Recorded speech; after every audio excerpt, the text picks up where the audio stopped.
Ano ang nangyayari sa SSS Calamity Loan ngayon at bakit nag-error ang ating SSS account kapag nag-check tayo ng Calamity Loan, kapag nag-try tayo mag-apply? So, sobrang daming lumalabas na mga message. Yung iba nag-error, yung iba under maintenance, yung iba naglalabas ng kahit na anong mga message. Halimbawa, yung calamity loan mo daw ay rejected dahil sa rason na to, dahil yung salary loan mo ay hindi pa fully paid, dahil may past due ka pa sa iyong salary loan. So, iba't ibang message ang nagre-reflect kapag nag-access tayo ng calamity loan as of this moment. So, bakit ba nangyayari ito? Ito ay base lamang po sa aking nakalap na mga FB post ng mga ibang SSS members. So, base po sa kanila, base po sa iba, ay nag-under maintenance daw po si SSS at may mga nagsasabi na ngayong August pa magsisimula yung calamity loan.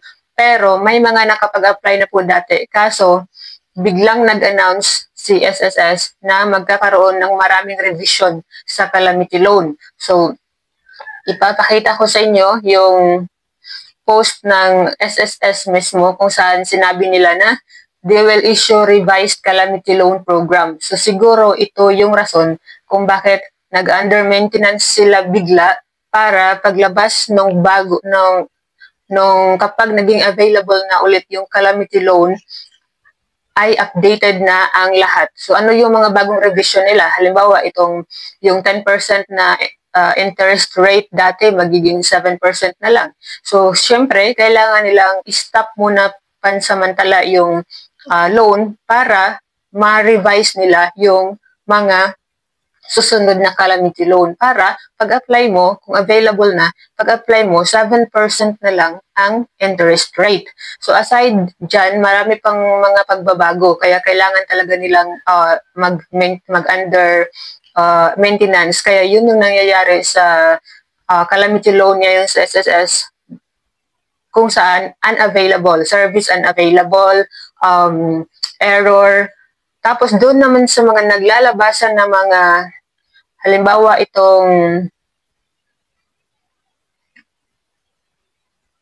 sa mga naglalabasan naman ng mga reasons, kunyari, kung bakit hindi ka makapag-calamity loan, so yung iba doon ay totoo talaga, pero marami ang hindi totoo. Halimbawa, itong sabi dito na loan application will be rejected due to you have a past due balance on your existing salary loan. Please settle your outstanding obligation before applying for a new loan. So kung sa salary loan ang pag-uusapan,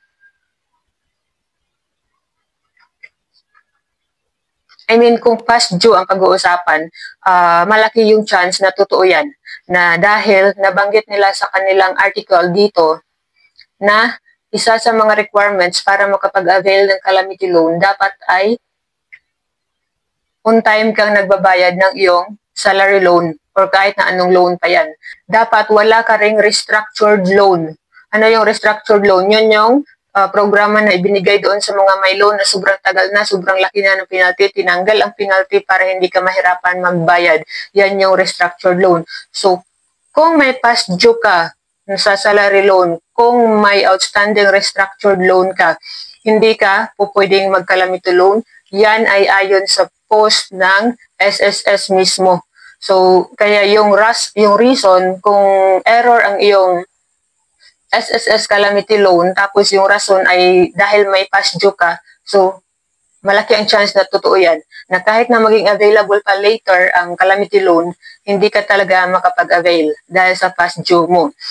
Pero ito sa isa sa mga rason din na lumalabas kapag nag-access tayo ng calamity loan ay itong sabi dito, loan application will be rejected dahil daw may net loan proceeds ka pa of your loan.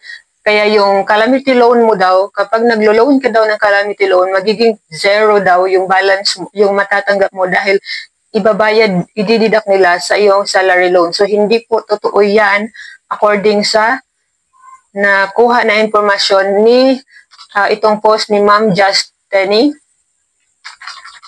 Basahin natin itong Facebook post niya. Nakita ko lang din po to. So sabi niya dito, hello guys, I just contacted SSS regarding calamity loan. Here's what I gathered from them. Sabi niya, kung may existing kang calamity loan and nag-apply ka ng salary loan, hindi na ibabawas sa salary loan mo ang payment for existing calamity loan. So according daw sa SSS representative na nakausap niya, separate payment na ang calamity at ang salary loan. So as long as wala kang past due, dahil kung may past due ka talagang hindi ka makaka-avail ng calamity loan. So kung may salary loan ka na existing pero on time ka namang nagbabayad ng iyong salary loan, so makakapag-loan ka pa rin ng calamity loan. Kaya yung error na lumalabas kapag nag-click ka ng calamity loan, tapos yung error ay dahil may salary loan ka pero wala ka namang past due, hindi totoo yan. Dahil nag-under maintenance lang talaga ang SSS sa ngayon under calamity loan para nga po, base sa aking idea, para pagkalabas ng bagong calamity loan ay yung mga bago na rules yung ma-apply sa inyo. Lalong-lalo na, napaka-importante yung 10% interest magiging 7% na lang. Diba? That is also for your own good na hindi na at least 3% less yung interest na babayaran mo. Kaya maghintay-hintay lamang po tayo na maging available ulit. So sa katunayan, mayroon ding mga ibang accounts katulad nitong isang Facebook post dito na na-cancel talaga ang kanyang calamity loan application. So nakapag-apply siya bago pa nag-maintenance, bago pa nag-error ang calamity loan sa SSS account natin. Nakapag-apply siya kaso na-cancel ang kanyang application dahil an unexpected system irregularity allowed early access to the program before its official launch. So, yung mga naunang nakapag-apply ng calamity loan ay dapat hindi pa talaga yun dahil in fact wala pang official launch. Kasi nga, kailangan pa nilang baguhin at i-impose yung mga bagong patakaran, yung mga bagong rules. Kaya lang, yung iba ay nakalusot. Kaya, dapat magpasalamat ka kung hindi ka pa nakapag-calamity loan dahil makakapag-avail ka ng bagong mga rules, lalo na yung sa pagbaba ng interest rate. Pero, itong sa kanyang post, itong si Guy na nag-post nito, may chance pa, ayon sa email na kanya natanggap, pwede siyang mag-file ulit once maging available na ulit ang SSS calamity loan. So ayan, sana klaro na bakit nag-error, bakit service unavailable, bakit sobrang daming mga naglalabasan ng mga reasons kung bakit hindi ka makapag-apply. So klaruhin po natin na nag-under maintenance lang po talaga si SSS sa calamity loan ngayon dahil para ma-impose nila yung bago nilang rules. Sana ay masabaan pa natin ang ating pasensya. Alam ko na sobrang kailangan natin ang calamity loan dahil sa ating mga nararanasan ngayon dahil sa kalamidad. Pero wala tayong magagawa kundi ang maghintay at dahil ang SSS ay sinisigurado nila na kapag naging available na ang loan ay makakatulong din mismo sa atin na mababa na yung interest at makakapag-renew pa tayo after 6 months dahil isa din yan sa mga pagbabago na kahit may calamity loan ka pa, as long as nagbabayad ka sa tamang oras, pagkatapos ng 6 months ay makapag-renew ka na ulit. So, dati hindi 6 months yan. I think dati kailangan mo pa talagang bayaran lahat bago ka makapag-renew. Pero ngayon, after 6 months, kahit hindi pa tapos ang calamity loan mo, pwede na kaagad. Pero sana naman ay walang kalamidad na dumating after 6 months, di ba? Dahil napakalungkot naman yan.